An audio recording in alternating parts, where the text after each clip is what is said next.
Hey guys, welcome back. We've got something a little bit different here today. Ben, thank you for coming out today. I really appreciate it. No worries. Ben's got something pretty special here. Ben, tell us a bit about what we've got here and how you got it. So this is a 2008 deluxe. This is probably the fifth or sixth bike I think I bought from auction. It was crashed when I got it, just off a couple of photos. It was down in Tasmania, and my dad had a early 90s heritage softail, so I'd always had like a bit of a soft spot for him. Wasn't really into like the leather saddlebags and the tassels and all the rest of the stuff. Yep. But always sort of loved the shape, and wanted to do a softail of my own. This deluxe popped up and I jumped on it. Yeah, sick. And obviously Ben has, as I'll throw a link in the description, he's got his own YouTube channel as well of buying, fixing, and repair bikes. Yep. But this one didn't get sold. Nah. It was always sort of like am I gonna flip this deluxe? Like, let's see what it turns out like. And when it first rocked up, I was like, I've done something bad here. I'm gonna lose out on this bike. It had like a Frankenstein of parts on it.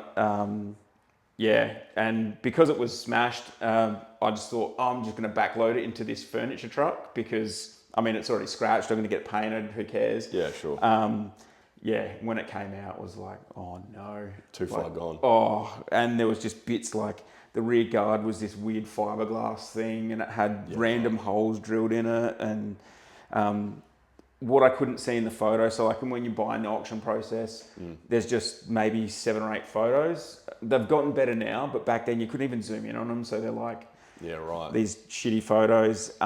Like the fork lowers were snapped, both sides. Yeah, wow. It was in real bad condition, and I was a bit worried. It's hard to imagine because it looks absolutely mint. It looks, real nice. Yeah, there is literal blood, sweat and tears in this bike. As you well know, the build process took a long time. Once things were moving, it was good. There was a lot of working stuff out, working out what this other guy... So one of the funny stories, I guess, with it is it had saddlebags on it when I bought it. I was just digging through them and I found this receipt in there for Super Cheap Auto, like a club member receipt. It's got a name on it. And I thought, I'll just look this name up on the Facebook Harley groups and see, if this guy, if he's on there.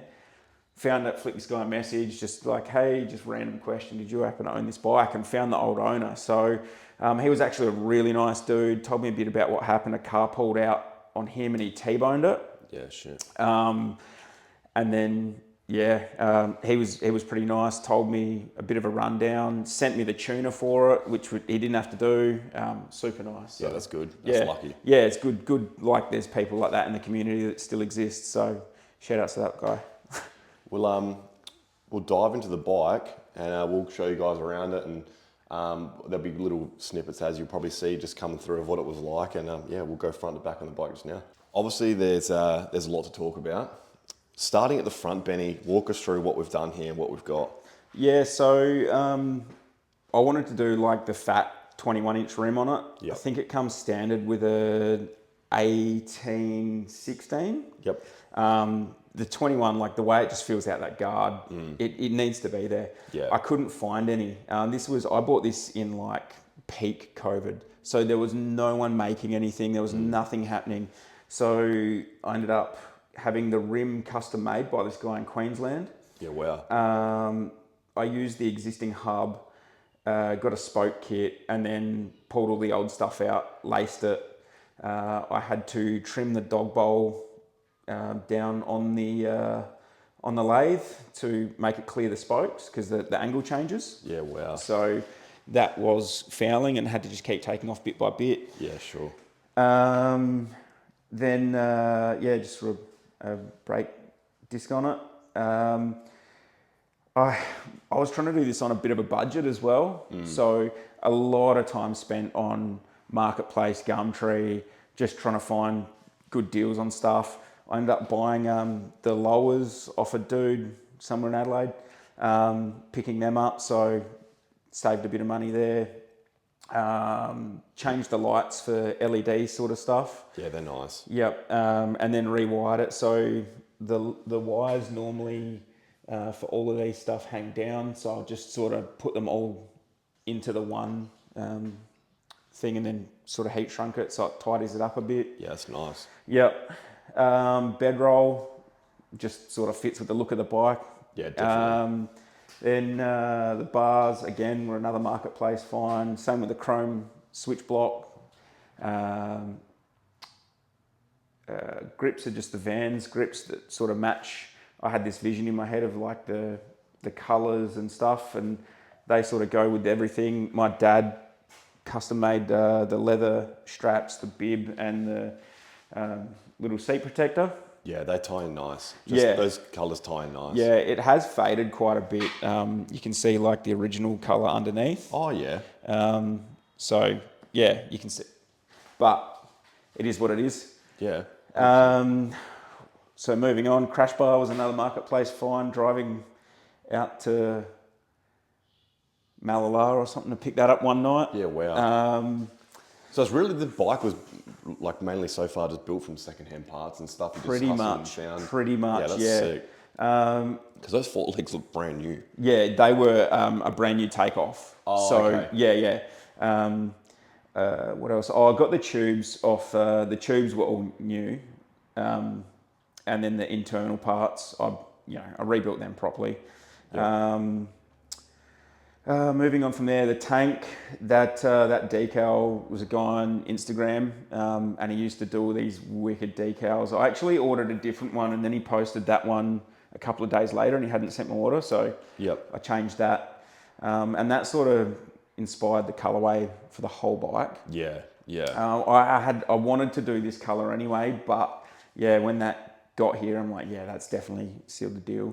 And is that a factory colour or is that a modified blue? It's based on a factory color. Yeah, because that looks a little bit more lighter blue, maybe.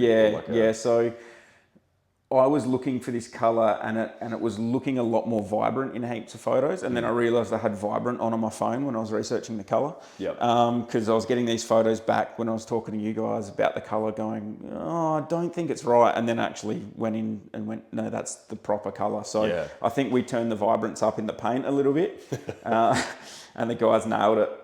Yeah, paint looks really good. Yeah. That guy also got a cease and desist from Harley for making these decals, so can't get them anymore. Wow. Yeah. Wow. Yeah, he was knocking out heaps of different ones, all the sort of wing logos. He had like a pentagram one and like some Slayer sort of looking logos. He had some really cool shit. Yeah, wow. That's pretty full on. Yeah. I didn't actually know that. Yeah. I don't know if I've got any of the photos from his old Instagram, but yeah, he knocked out some really cool decals. Cool. And that seat, where's that from? That's a standard one. Oh, okay. Yep. Again, the bike had no seat on it when I got it, so that was another one. I just put out a wanted thing on some of the Harley groups and got that seat. The pipes, Freedom Fishtails. I scored them they were again secondhand. The rear guard, that's actually 2 guards cut and shut to make one. Yep. So I wanted to extend it to be the same length as the fishtails. Yeah, sure. And thought the best way to do that is to actually use 2 guards. So I found a couple, we cut it, then sort of cut the curve and extended it and welded them together, deleted the seat holes for pillions, deleted the standard. They've got like dents sort of around that tombstone tail light where the indicators normally sit. Yep. And then relocated those indicators onto the strut bars there.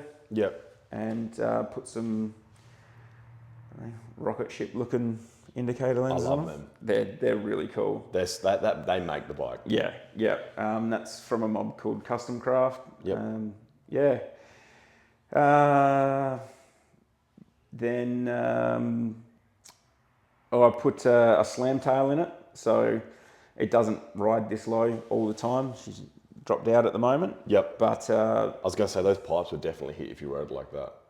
you hear it scrape. You've got to ride differently. Like there's no tipping in. It is, you're turning like that if you're riding like that. It looks cool, but yeah, it's pretty impractical. Yeah, no, it looks awesome. It all ties in so well together. You've done a really respectable job on fixing it. Thanks, well, not only just, it's one thing to modify a bike, and then there's one thing to repair it and then make it your own as well, I think. Yeah. That's another thing in itself. Yeah, so it's almost like a bit of a two-stage process with these, because when you repair a bike that's been listed, you have to do a roadworthy.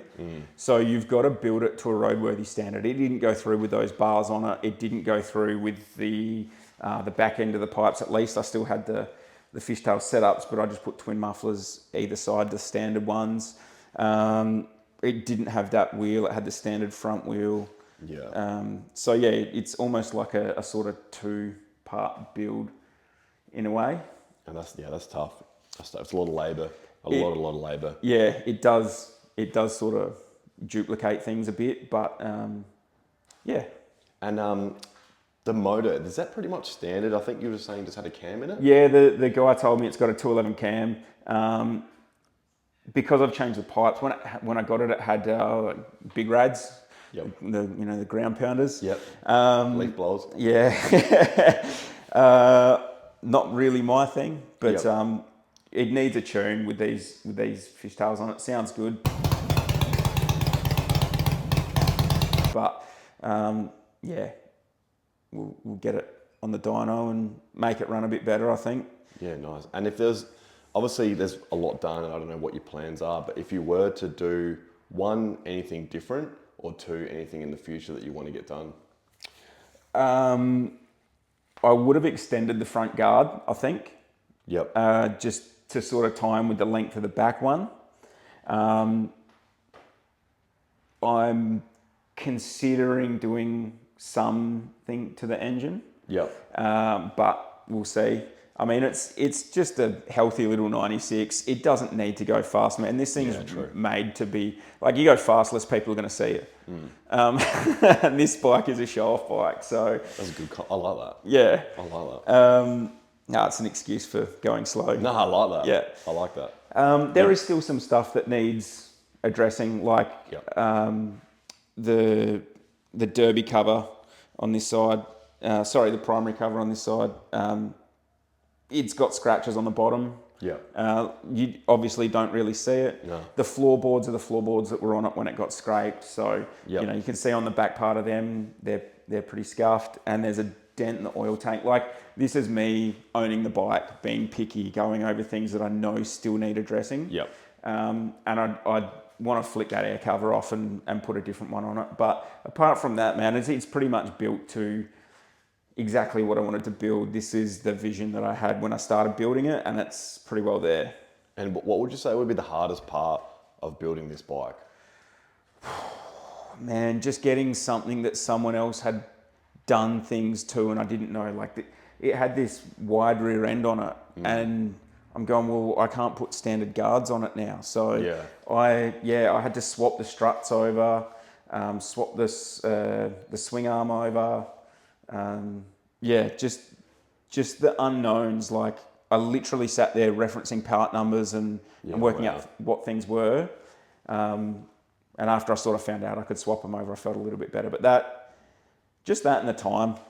Yeah. There's a lot of time. Like, cleaning this yesterday, I spent 4.5 hours on polishing chrome.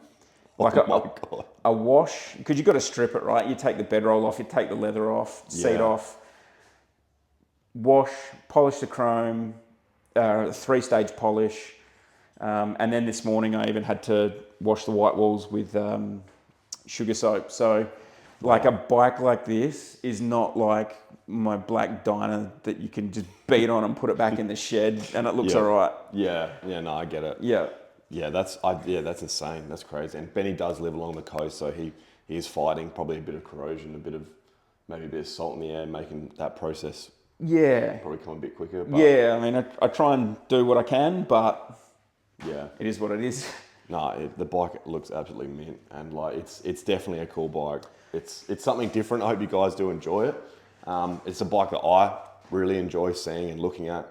Every time I see it, I love just standing around looking at the paint, looking at the stuff you've done, and it's just an enjoyable bike to see. Yep. Cheers. And I mean, like, for those who don't know, Kutch's guys did a lot of work on the bike as well. I got it sort of to a point, and then they did work on fixing the dings and getting it like smooth and all the rest, and doing the pin lines and things, which are a little bit different to how a lot of the stuff normally is.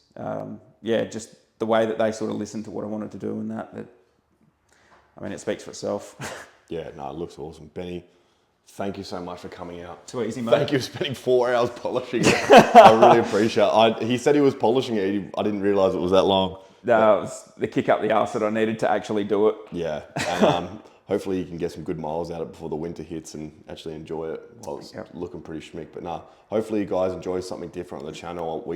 We bang, club style diners day in, day out. So I really wanted to bring something different, and I thought I'd hit the ground running with something like this.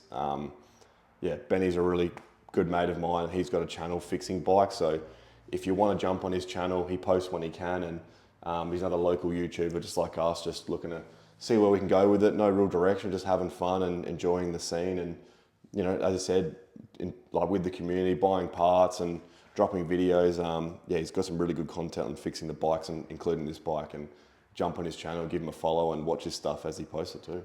Yeah, cheers. It takes me a little bit longer to do stuff than what you guys do, but it's I don't want to put out just like stuff for saying the sake of putting a video out. I want 100%. To actually have it. I mean, not saying that that's what you guys do, but it takes a lot to build a bike, and it's expensive. So I'm not making any money from doing it. Yeah. So, well, we don't have to build a bike to a video. We can just bring a bike in the shed and go for a ride. So it's pretty cost effective. Yep. We're not repairing bikes, so that would get quite expensive to make a video every month repairing a bike. But no, thank you so much for coming on, and hope you guys enjoy the video. If you've got any questions about the bike that we didn't say, or something you want to know, drop a comment. We always reply to every single comment, as you guys probably know who have commented.